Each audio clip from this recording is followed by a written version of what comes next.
Welcome to Reread, where I'm rereading through the expanded universe in chronological order. I failed to miss a short story from the Star Wars Tales issue number 14 called Mythology.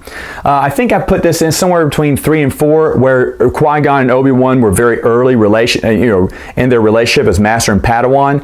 However, rereading this again, you could basically put it anywhere in this first year where they're together, because they're in some random place. It's very generic, and it's Obi-Wan learning a lesson from Qui-Gon. Qui-Gon, they're waiting for whatever, and Qui-Gon teaches him a lesson about. He tells him a tale of these two brothers who were, strong in the Force. They were twins. Only a scar on one person's arm separated the two, and they fought. They were raised by Jedi Master. They treated him like a father. Then they fell in love with the same girl. She chose one over the other, even though they're both identical. The other one with the scar on his arm, of course, the scar has to be evil.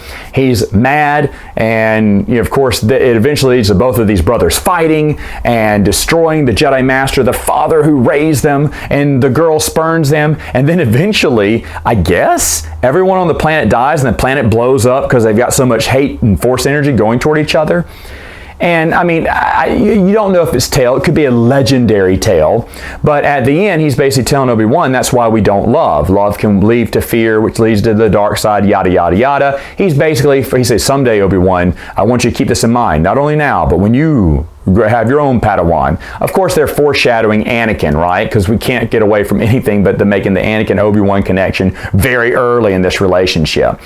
I get it. It's fine. It wasn't really that good, and it's drawn horribly. Who knew Tales would suck? But let's get into the main purpose of this video, and that is talk about Jedi Apprentice, The Fight for Truth, book number 9 of Jude Watson's series. Again, the Xanatos story has been wrapped up with a nice little bow, and now Qui-Gon and Obi-Wan are Padawan and Master. Yeah, we skipped all that. The kind of, what kind of penance is he going to serve?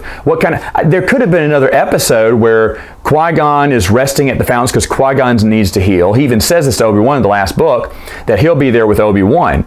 That would have made for some great banter, some connections. Maybe they could wrap up a few things around the Jedi Temple, or maybe have a little adventure on Coruscant. I don't know why Jude Watson decided to say, and a few months later, everything's fine. The Jedi Council said okay, and now they're Master and Padawan again, and they're off on a mission with Jedi Master Adi, and then Siri. Now, Siri, obviously we know a lot of later on in this series. You get to know her a lot. And she actually was in the Captive Temple. That was her first appearance, which I'd forgotten about. She has like a few pages with Obi-Wan in one of the chapters. But now they're together. The cover art of this one shows them fighting drones, which is the very opening chapter. And I'm wondering if the guy who did the art just read the first chapter and went, got it. That's what he wanted to do. He didn't want to read all the way through it, or didn't have the time, because it's very deceiving. Because that opening scene with Obi-Wan and Siri, and it's seriously in the opening first 2 pages, is what he drew. It's not bad. It's a great cover, but it really doesn't tell you about what's going on. They make it to this planet where everyone's name begins with a vowel. That vowel lets them know what sect they're in, like the Farmers Guild, the Tech Guild, the Comm Guild, the Communication Guild, whatever guild they're in. Well, they have reached out to the Jedi, say, hey, these two parents say, hey, we have a child. We think she's Force sensitive. We'd like you to come take a look. And so Yoda pairs Obi-Wan and Qui-Gon with another Master and Apprentice, of course, with Siri. So Obi-Wan already doesn't like Siri because she's not working together with people. Obi-Wan and Qui-Gon a little bit are thinking, they don't trust me and Obi-Wan's, me and Obi-Wan just got back together, and so they're probably, the Jedi, instead of sending us off on their own, they want to send a guide around just to make sure, we get along well and no problems happen.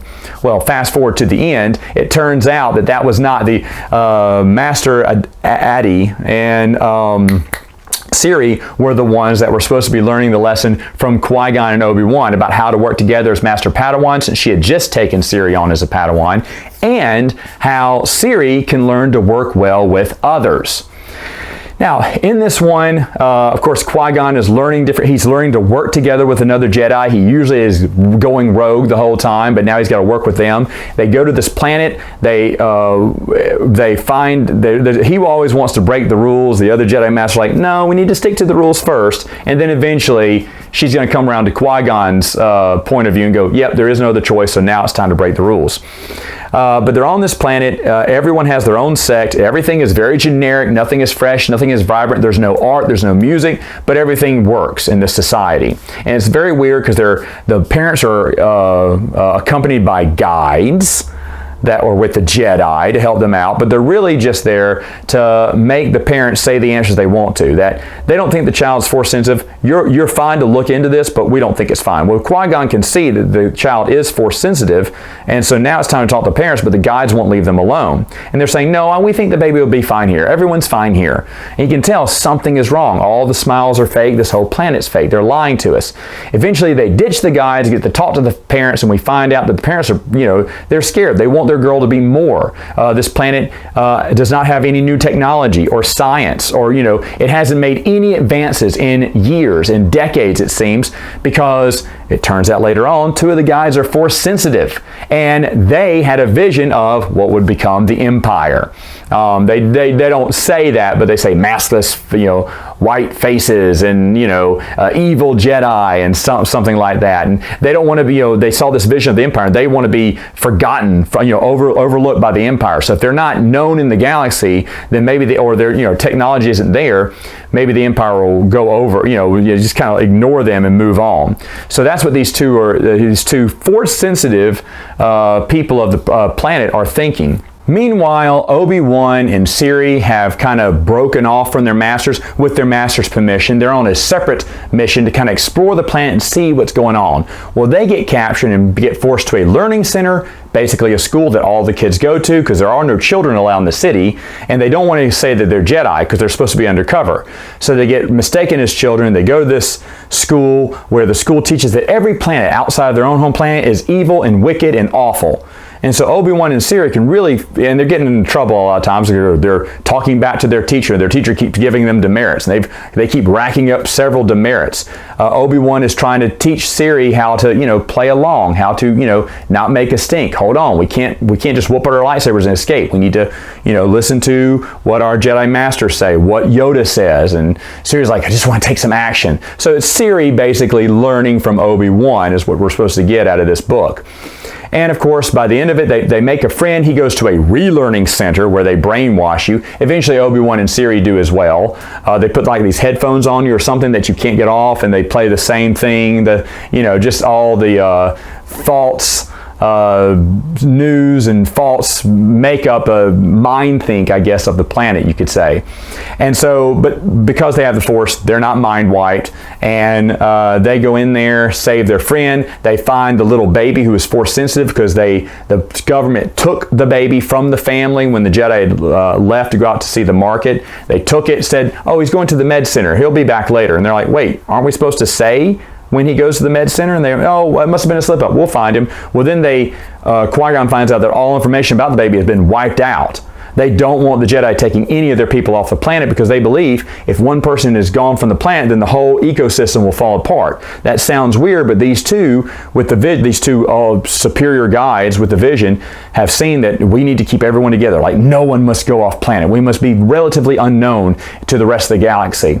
And again, I understand what their thinking was. They were scared by a vision. Later on, Qui-Gon and Master Addy tell them, hey, look, it's just a vision. Sometimes those visions don't come true. We do know this one's going to come true, but it makes sense on what they're doing. Now, this book wraps up really quick. I mean, the last 4 pages, which is the last chapter, I think, has them exposed, and it says the government was upset because of what was really going on in the Learning Center. They didn't know that, so they revoted new High Council guides, and they've decided to send an envoy to the Republic to join it and be a part of the Republic and be more out there and try to get upgraded technology and medicines and stuff like that, so they can be one with the galaxy again. And so it really wraps up super quick after, Qui-Gon, Obi-Wan, and the gang. Like I said, Master Addy says, "Oh no, Qui-Gon, we were here to learn from you," was what Master Yoda said. And Qui-Gon goes, "Perhaps I've learned the lesson to work together with others as well." Seriously, everything ties up in like 4 pages here. I was reading this going, is this a to be continued? Because they're still doing this adventure and there's not many pages left. But it wraps up really quick. And where Obi-Wan at the end says, "Oh, Qui-Gon, I can't imagine any Jedi going that evil. I can't imagine there being basically an empire." He said, "I can't imagine the Republic being like that." He went, "Well, we never know, but let's hope we don't ever see that." Well, of course they're going to. Well, Qui-Gon gets hit with a vision, and of course it's him on a planet as a hermit. No, it's not him.